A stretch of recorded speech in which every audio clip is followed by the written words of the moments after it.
Good morning everyone.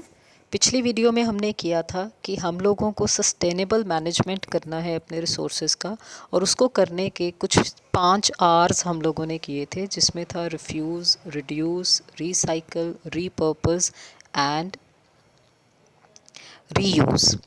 अब हम इस चैप्टर को आगे बढ़ाते हुए ये देखेंगे कि हमें रिसोर्सेज को मैनेज करना ही क्यों है। Why do we need to manage our resources. पहली चीज़, रिसोर्सेज जो हैं, most of those resources they are not renewable resources, लेकिन कुछ एक रिन्यूएबल रिसोर्सेज भी हैं, जैसे पानी और हवा। लेकिन अगर हम इन पानी और हवा का ख्याल नहीं रखेंगे, इनमें पोल्यूशन होने देंगे, उसकी वजह से क्या होगा कि वो रिन्यूएबल रिसोर्सेज होने के बावजूद भी हमारे किसी काम के नहीं रहेंगे। दूसरी चीज़ है कि अर्थ के ऊपर इंसान की पॉपुलेशन जो है वो बहुत ज़्यादा बढ़ती जा रही है। इंसान की पॉपुलेशन बढ़ रही है, रिसोर्सेज उतने के उतने ही हैं। उसकी वजह से we have to manage those resources in such a way कि हर इंसान को वो रिसोर्सेज यूज़ करने का मौका मिले। लास्टली, ऐसा ना हो कि रिसोर्सेज सिर्फ कुछ पावरफुल लोगों के पास, कुछ रिच लोगों के पास ही रह जाएं। अब जैसे कहा जाता है कि अगर हवा को कर सकता, इसलिए हम लोगों को इन रिसोर्सेज को बहुत अच्छे से मैनेज करना आना चाहिए। फाइनली, अगर हमें इन रिसोर्सेज को मैनेज करना है तो हम कौन कौन से रिसोर्सेज को कैसे मैनेज करते हैं। इस चैप्टर में हम 3 ऐसे रिसोर्सेज के बारे में पढ़ेंगे। पहले हैं फॉरेस्ट एंड वाइल्ड लाइफ, दूसरे हैं वाटर, एंड तीसरा है coal and petroleum. Forest and wildlife, जो फॉरेस्ट है ना, वो बड़े ज़रूरी हैं। क्यों? क्योंकि वो बायोडाइवर्सिटी हॉटस्पॉट्स हैं। बायोडाइवर्सिटी का मतलब होता है एक एरिया में या एक जगह में कितने अलग अलग स्पीशीज़ के जानवर या प्लांट्स जो हैं वो रह रहे हैं। और हॉटस्पॉट का मतलब है जहाँ बहुत ज़्यादा तरह की स्पीशीज़ और ऑफ प्लांट्स एंड एनिमल्स रहते हैं। सो फॉरेस्ट जो हैं वो बहुत ज़रूरी हैं।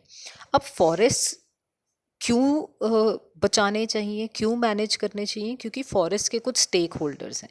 पहले स्टेक होल्डर्स हैं वो जो वाइल्ड लाइफ उसमें रह रही है। अगर फॉरेस्ट ख़त्म हो जाएगा तो वाइल्ड लाइफ ख़त्म हो जाएगी।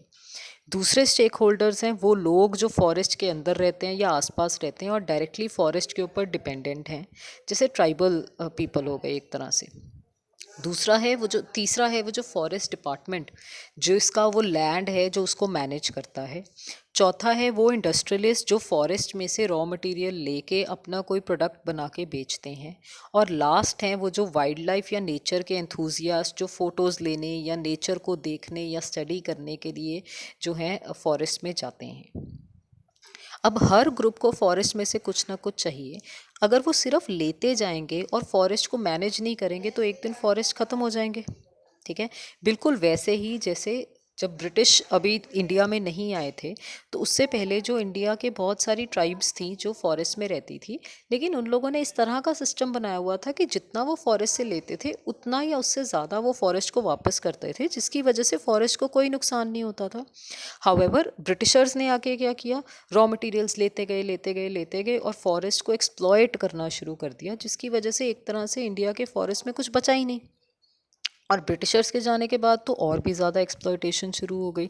तो उसकी वजह से we have to manage our forest. Another is, हम लोगों ने सुना होगा, बहुत सारे लोग हैं जिन्होंने फॉरेस्ट को बचाने के लिए बहुत सारे काम किए, जिसमें से एक अमृता देवी बिश्नोई अवार्ड दिया गया था in the name of Amrita Devi Bishnoi, जिन्होंने अपनी जान दे दी थी लोगों को, अब कुछ और लोगों के साथ मिलके, ताकि वो अपने खेजरली विलेज जो जोधपुर के पास है उसके पेड़ों को बचा सकें। इसी तरह से देर वॉज अ चिपको आंदोलन या चिपको मूवमेंट जिसको बोलते हैं, जिसमें जब कॉन्ट्रैक्टर ने बिना लोगों से पूछे उनके पेड़ काटने चाहे तो लोगों ने क्या किया, पेड़ को ही हग करके जफ्फी डाल के खड़े हो गए ताकि कोई भी उन पेड़ों को काट ना सके। इन मैनेजमेंट के लिए एक और बड़ा अच्छा एग्जाम्पल है, which is an example of peoples participation. तो हुआ क्या कि वेस्ट बंगाल के फॉरेस्ट डिपार्टमेंट ने कहा कि ये फॉरेस्ट तो वेस्ट हो रहे हैं।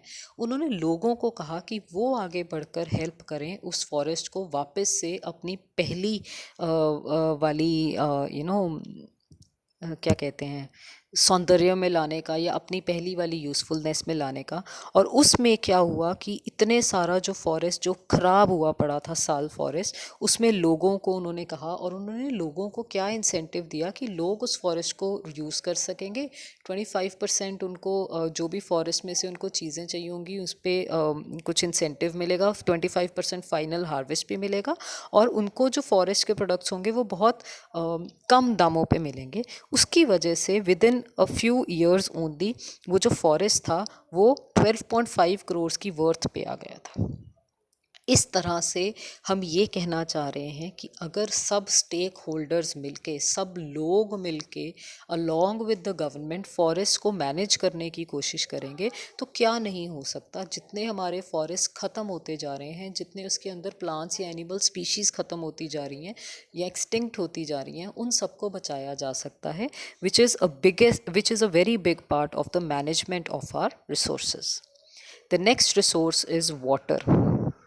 वाटर, सबसे बड़ा वाटर का सोर्स क्या है हमारा? रेनफॉल।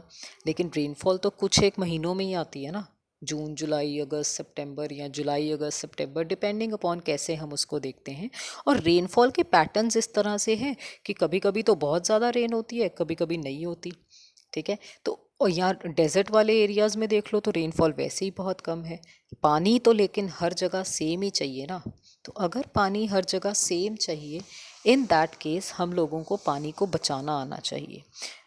अब हम लोग क्या करते हैं, we have a lot of different methods. अब डिफरेंट मेथड्स क्या हैं?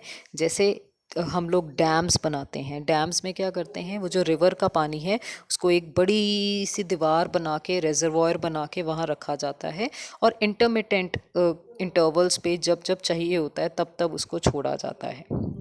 लेकिन उसकी वजह से कई बार उसके आसपास की ज़मीन जो है वो बहुत ज़्यादा ख़राब हो जाती है। ठीक है, देन हम लोग क्या कर सकते हैं, वाटर हार्वेस्टिंग कर सकते हैं। वाटर हार्वेस्टिंग क्या है कि रेन वाटर जो आता है उसको हार्वेस्ट करके स्टोर करके रखा जाए, और जब पानी ओवरऑल कम हो जाए तो उसको यूज़ किया जा सके।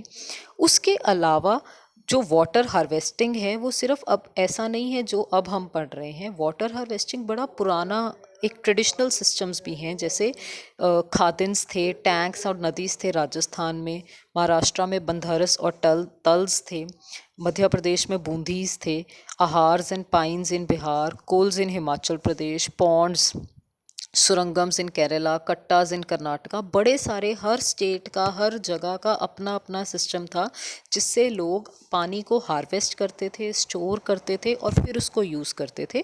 और इस तरह से बड़ा अच्छा एक मैनेजमेंट सिस्टम चल रहा था वाटर रिसोर्सेज का। लेकिन because of over industrialisation, over urbanisation, जिसमें बड़ी सारी इंडस्ट्रीज़ बनी, बड़े सारे शहर फैलते गए फैलते गए फैलते गए, उस चक्कर में क्या हुआ, हमारे डैम्स को, चेक डैम्स को बनाना पड़ा, क्योंकि ट्रेडिशनल वाटर हार्वेस्टिंग सिस्टम्स जो थे वो ख़राब होने लगे थे।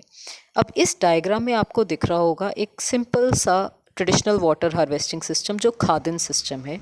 इसमें क्या करते हैं, एक शैलो सा डग वेल, मतलब खुद खोदा हुआ वेल बना लेते हैं और ऊपर से पानी आता होता है। So basically what happens is, ये कैचमेंट एरिया है, ठीक है, और ये खादिन बंद है, और ये सलाइन एरिया है, और ये है वो जो क्रॉप्ड एरिया। कैचमेंट एरिया, पेड़ क्या करते हैं, पानी को पकड़ के रखते हैं, फ्लड्स नहीं आने देते।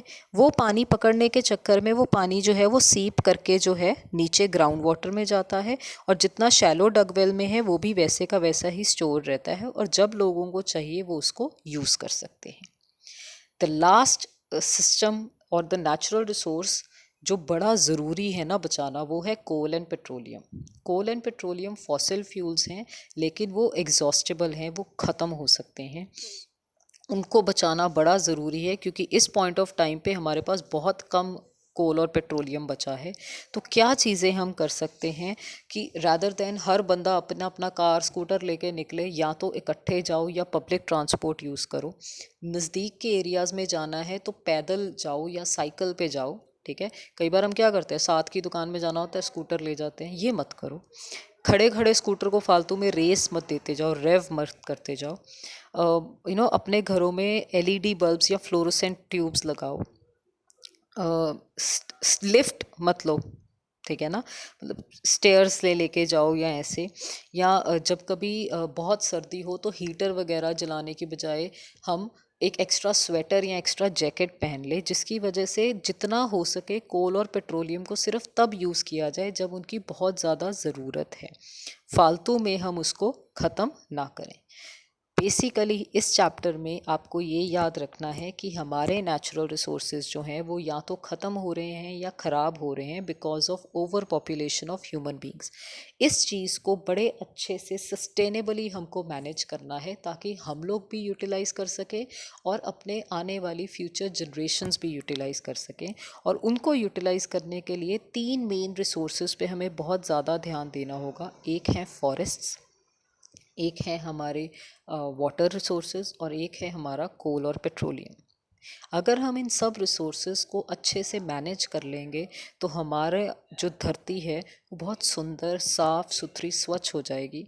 हमें सब रिसोर्सेज फ्रीली मिलेंगे ताकि हम यूज़ कर सकें और हमारी आने वाली फ्यूचर जनरेशन्स के लिए भी ये अर्थ बिल्कुल वैसे ही रहेगी जैसे हम लोग छोड़ के जाएंगे। Thank you.